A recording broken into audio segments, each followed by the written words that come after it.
I got into writing uh, to entertain my mother, and after that, a professor of mine read a poem that I wrote and influenced me to study up on the craft. My influences come from, of course, Anne Rice.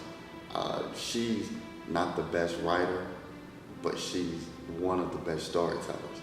And that's how I kind of see myself. I would never consider myself a great writer, but I feel like I could tell the story better than almost anybody else.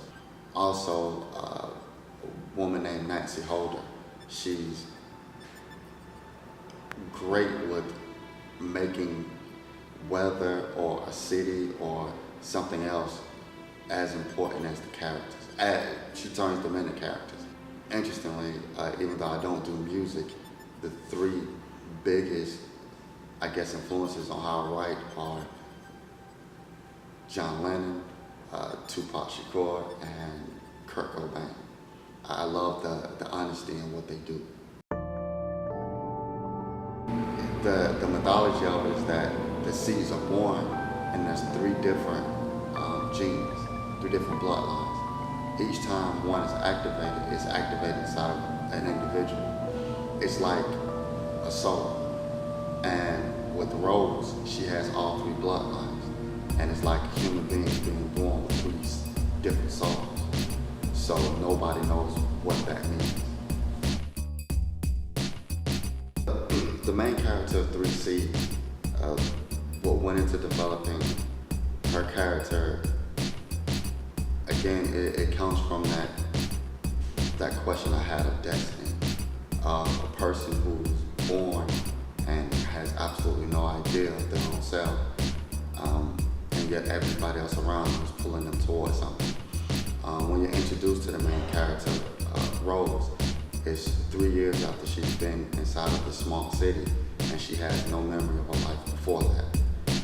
She's been told she was in a car accident, and that's what she believed. And then these 5 strangers show up at her place, and from that moment on, she's pulled into this world she doesn't understand, and everybody has something that they want from her. She has no idea who she is or what she wants. The first book, 3Cs, is the introduction to the world and the action aspect of it. If I decide to do the second book, I really broke it up into 3 parts. If I do the second book, that's when I get deeper into the mythology of exactly what's going on.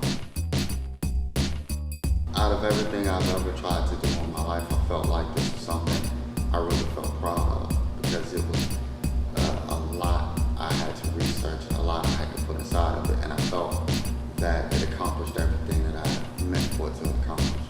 It was entertaining, and also it has, if you pay attention to it, a lot of different